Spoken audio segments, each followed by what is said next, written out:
Little one for the night crowd. If you're listening to the night replay, it's 12:22. A little after midnight. If you're listening in the morning, it's more like 9:23. It's time for our Friday morning tea, underwritten by Village Overhead Doors on the North Fork. Speaking of the North Fork, we are here to talk about the North Fork Foodie Tour. We're joined by committee member Carol Brown and the chair of the North Fork Foodie Tour, Ellen Zimmerman, joining us here in the WLIW FM studio. Good morning, ladies. Thank you for being with us. Good morning. Thank you for having us. So excited to talk about the North Fork Foodie Tour. It's not just because you gave me a hat. Tell me about. All right. So this, first of all, the North Fork Foodie Tour has been happening for 17 years, Ellen? Yep, 17 years. We were trying to think of a good fundraiser for the North Fork Reformed Synagogue. Okay. And we had an artist studio tour at one time and put on some concerts, but we were trying to think of something really different that nobody had ever done. And a lot of new and interesting farms and food artisans were cropping up on the North Fork. And we thought, well, maybe we could tour those. And there have been, speaking of additions to that scene, there have been so many in the past 17 years. Geez, in the last 5 years alone, I see Mattituck Mushroom among them. Yes, they're one of the great, wonderful things that we have on the tour. They're run by a couple of artists. Yes, fantastic who ones. started it off as just a little something to do during the pandemic, and they really got into mushrooms. Yeah. And I think they may have been thinking about a different kind of mushroom than they're now producing. But they learned all about mushrooms, and because they're artists, they made the little buildings, they're not really buildings, but the places where they grow the mushrooms out of found materials. So it's all upcycled. Yeah, I think one of them is Agath. How do I spell it? It's not. Is it Agath? Agat is the way you pronounce Agat. it. Agat. Okay. Snow. So Agat, like boxes that she'll ship her art. Yeah. Sometimes she'll use those. Yeah. It's fascinating. Yeah. And her husband, Anthony Holbrook, he's a sculptor. So there are found object sculptures all over the property that you can see when you walk in. And then you go into these sort of cave-like structures where they grow the mushrooms, and they tell you about all the different kinds of mushrooms that they grow. Cool stuff. And they also have Agat's mom cooking up some interesting things with the mushrooms. It's a great meet and greet day for folks who are interested in the North Fork food scene, because it's a self-guided tour, right, Ellen? I mean, right, yes. Carol? Tell us more. So typically we have between 15 and 20 different tour locations, and each of these places has special events happening for Foodie Tour participants. For $30 donation, you get a wristband, and you get to go to any or all of these locations. It's like a celebration that goes throughout the whole North Fork. Correct. We do it the weekend after Labor Day, which would typically be considered a not busy weekend. It's before, like, the apple picking and the pumpkin picking really kind of gets heated up. Correct. Right. Yeah, it's just a little lull. Yes. In there, and which we love as locals. Right. And we have people who come back year after year, because this year we've got 20 locations, of which 5 of them are new. So we're always bringing a new one, so people could come back year after year. And we have people who've come all 17. This year will be the 17th, who have come to every one. And ones who come back every couple of years to see what else is happening and what else is new. But besides the tour locations, what's really exciting is that we also have speakers at Charnews Farms on Youngs Avenue in Southold. Okay. Do you want to talk about that? Yeah, Ellen? we have. We always have speakers there because sometimes people who are experts have interesting things to say about food and agriculture and mariculture. They don't have a place that we could visit, but we get them to come and talk about what they're doing. So we have 5 people who are doing talks.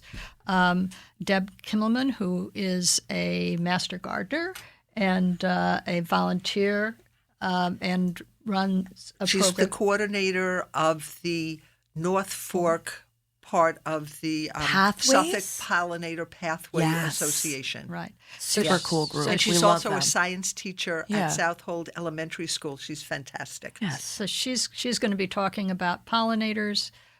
What's the problems with pollinators? We're having a real problem. Pollinators Losing them. are disappearing very quickly, and then they're not just bees. There are all kinds of other insects that are pollinators, and Right. So learn what other insects there are, and learn how to protect pollinators and how to encourage them.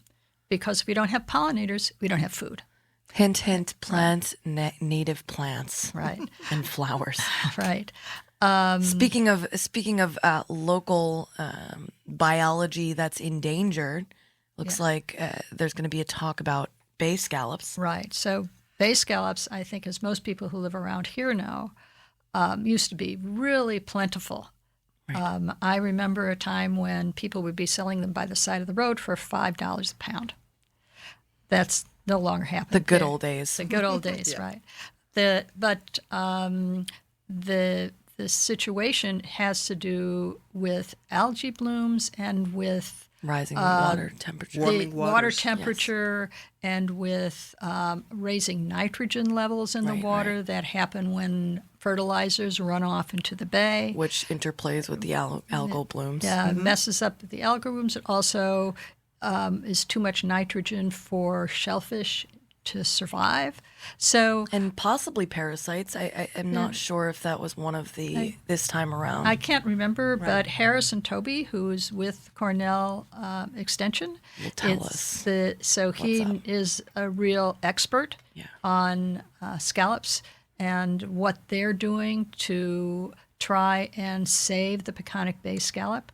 I know they're doing some like a breeding program Yes. to Yeah. select the hardier specimens that did not die off and trying to evolve them the old They're a trying to selective breeding program. Yeah. Yeah, they're Right, trying to survival of the fittest. Yeah. But they're also, last year when the Cornell gardeners went to the to spat at Cedar Beach in Southold, Which is a we cool found- place, man. it's Yeah. If really you've never cool. been. But they were also talking about the time of year. We cannot start harvesting the bay scallops until November 1st. Right. Or the Maybe it first needs to week be of- October 1st because maybe that extra time is when they Oh. are dying off. Interesting, but I thought that they were It's a dying combination of a lot of things. when I thought but the this die is, off was happening when it was really hot. We'll have to attend Harrison Toby's talk. lecture 11:30 on Sunday at Charnews Farm. Right. And it looks like there's going to be one from Erin Latham Stanton. Yes. So the Latham Farm is one Yeah. of the oldest family farms on Long Island. They also have one of the most beautiful farm stands you're ever going to see because True. the backside looks over their fields, and then beyond that is the Peconic Bay. Yeah. So as you're buying your produce, you're looking out at this beautiful view. So beautiful. And they've been in business for well over 100, going on 200 years.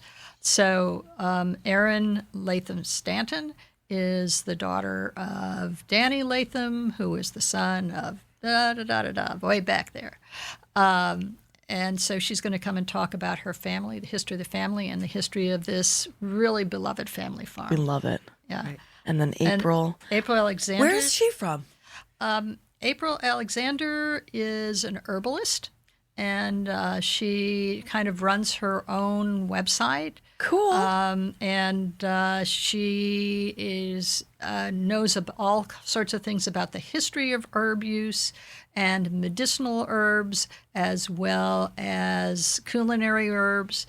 She's going to talk about all of that, and she's going to brew a tea for people to taste. So then Allie Katz is probably going to be attending that one.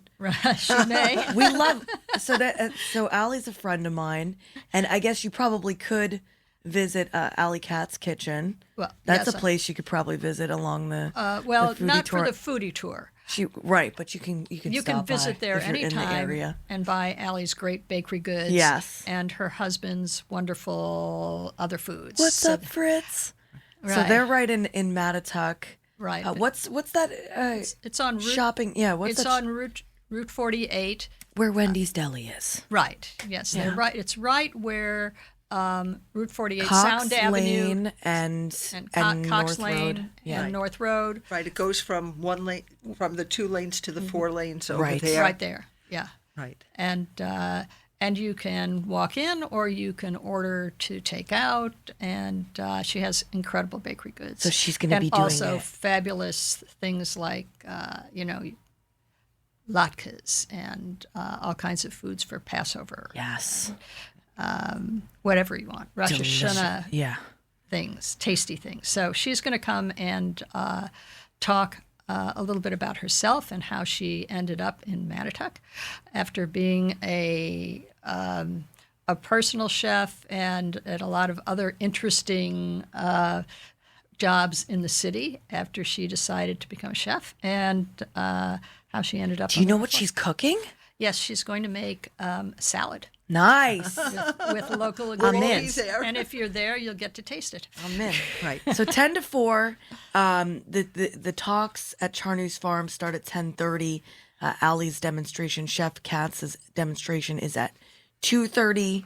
Yeah. It looks like a lot of our old favorites. If you're a Sang Lee or a Satter Farms, if you love KK's, the farm, it looks like Greenport Harbor will be in there, as well as Eastern Front Brewing, the new kid in the brewing game right there in Mattituck, across from the old beer distributor, right? Right. Is it Yeah. still the beer distributor?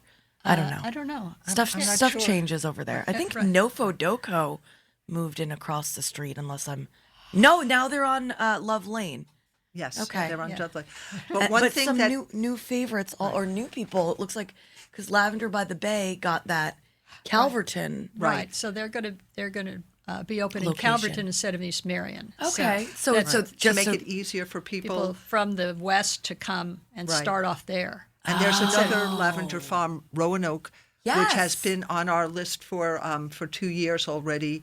That's also further west. yes, But it would be very that's by remiss the of me. Schmitz. The Schmitz. Is It's that by across Schmitz? from Schmitz. Yeah, yeah. Across from Okay. Schmitz, right. Right. I've always wanted to stop in there. Yeah. Well, here's your opportunity. This is the They- time. That's a project that they have a lot more than lavender at this place. They do. Yes. Right, a lot more. They have all kinds of things. They even have some goats, and they have. I think Eggs they're and- even Super and cute. eggs, and they're trying to, and they have a great little store, and I think they're trying to grow pomegranates, maybe.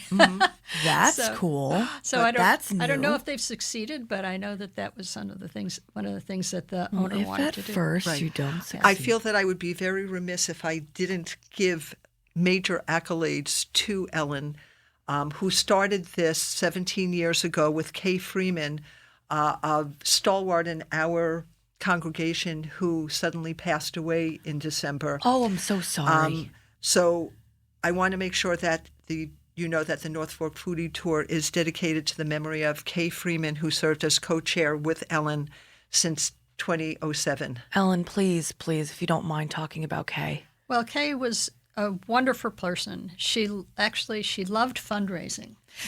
Those are important people to have. Yes, Absolutely. She Around. loved it, and she was our treasurer. And she did a myriad of things that nobody even knew she did. Yeah. Because if there was something to do and nobody else was doing it, well, Kay would do it, right? And she wouldn't even tell anybody. So, she was a very well-organized person, and she knew how to get things done. So she was a great partner because she did things and I did things, and we had different things that we did, and she would remind me when something needed to be done. And I miss her, but we all miss her. Everybody in the congregation misses her because there were things we're still finding out about things she did. Rest in love and power, She's Kay Friedman. wonderful.